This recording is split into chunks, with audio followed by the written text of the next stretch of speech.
অঙ্কটা হলো what percent of the rectangle is not shaded or colour. অর্থাৎ এই রেক্ট্যাঙ্গেলের মধ্যে একটা বৃত্ত দেখতে পাচ্ছি যার ব্যাসার্ধ হচ্ছে 7 ইউনিট। এই বৃত্ত অর্থাৎ যেখানে কালার নেই, তার মানে এই বৃত্ততে কালার নেই, এইটা কত পার্সেন্ট এই রেক্ট্যাঙ্গেলের উপর। তাহলে প্রথমে আমাদের এখানে কি করে বের করব সেটা দেখো কিভাবে বের করছি। যেখানে রং নেই সেই অংশর শতকরা কত পার্সেন্ট, রেক্ট্যাঙ্গেলের কত পার্সেন্ট। দেখো সলভ।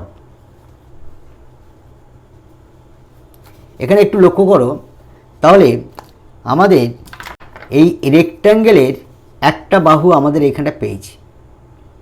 তাহলে আমাদের প্রথমে রেক্ট্যাঙ্গেলের ক্ষেত্রফলটা বের করব না বৃত্তের ক্ষেত্রফলটা বের করার সুবিধা। যেহেতু আমাদের বৃত্তের ব্যাসার্ধটা এটা ধরা আছে 7 ইউনিট, পরিষ্কার বুঝতে পারছি, ডায়াগ্রামে ছবির মধ্যে বুঝতে পারছি এখান থেকে এই পর্যন্ত হচ্ছে ব্যাসার্ধ। তো বৃত্তের ব্যাসার্ধ থাকলে তার ক্ষেত্রফলটা আমরা খুব সহজে বের করে নিতে পারি।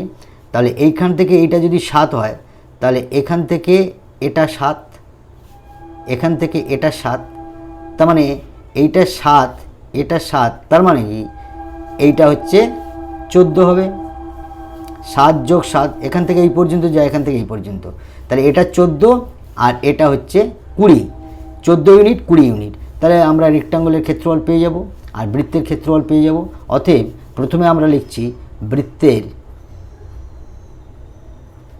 বৃত্তের ক্ষেত্রফল সমান π7 স্কোয়ার সমান কী হবে, পাই মানে হচ্ছে 22/7 ইন্টু 7 গুণ 7 সমান, এখানে হচ্ছে বর্গ একক। ক্ষেত্রফলে বর্গ একক লিখতে হয়। বর্গ একক লিখলাম কেন, কারণ এখানে সেন্টিমিটার মিটার কিছু ইউনিট বলে নেই, তাই আমরা বর্গ একক। 7 7 কেটে গেল, 7 দুগুণে 14, 7 দুগুণে 14 একে 15, 114 বর্গ একক।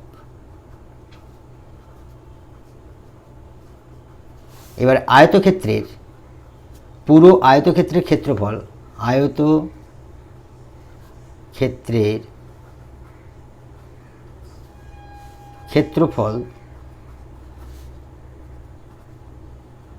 দৈর্ঘ্য ইন্টু প্রস্থ, অর্থাৎ 14 ইন্টু 20 ইউনিট বর্গ একক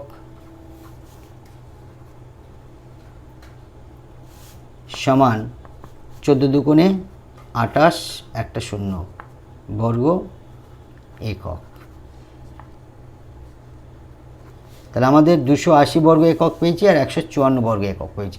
যেখানে কালার নেই অর্থাৎ যেখানে রং নেই সেটা হচ্ছে 154 বর্গ একক। পুরো আয়তক্ষেত্রের ক্ষেত্র হচ্ছে 280 বর্গ একক। এবার আমরা বলেছে যেটা কালার নেই তার শতকরা, আয়তক্ষেত্রের কত অংশ শতকরা কালার নেই। তাহলে অতএব উত্তর লিখব আমরা শতকরা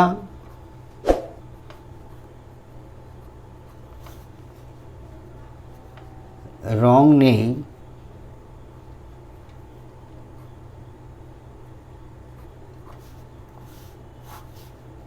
তাহলে আমরা উপরে লিখব বৃত্তের ক্ষেত্রফল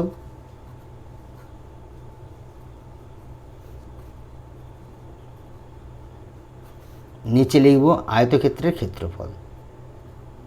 আয়তক্ষেত্রের ক্ষেত্রফল। তাহলে এইটা আমাদের শতকরা করব কি, উপরে 100 নিচে 100। দেখো শতকরা আসছে। বৃত্তের ক্ষেত্রফল কত, 154, নিচে আয়তক্ষেত্রের ক্ষেত্রফল কত, 280, উপরে 100 নিচে 100। কারণ এই 100 100 কেটে দিতে পারি, এর শূন্য কেটে গেল, 2 দ্বারা কাটো, 14 দুগুণে 28, 5 দুগুণে 10, 14 একে 14, 14 একে 14, 5 11, উপরে 55 হলো, নিচে 100 থাকলো। অতএব এই 100-র জন্য আমরা এই পার্সেন্টেজটা দিয়ে দেবো। এই 100-র জন্য, এই জন্য 100টা নিচে রেখেছি, 100-র জন্য এই পার্সেন্টেজ। অতএব কত অংশ আমাদের রং নেই, 55%. It will be answer. Thank you.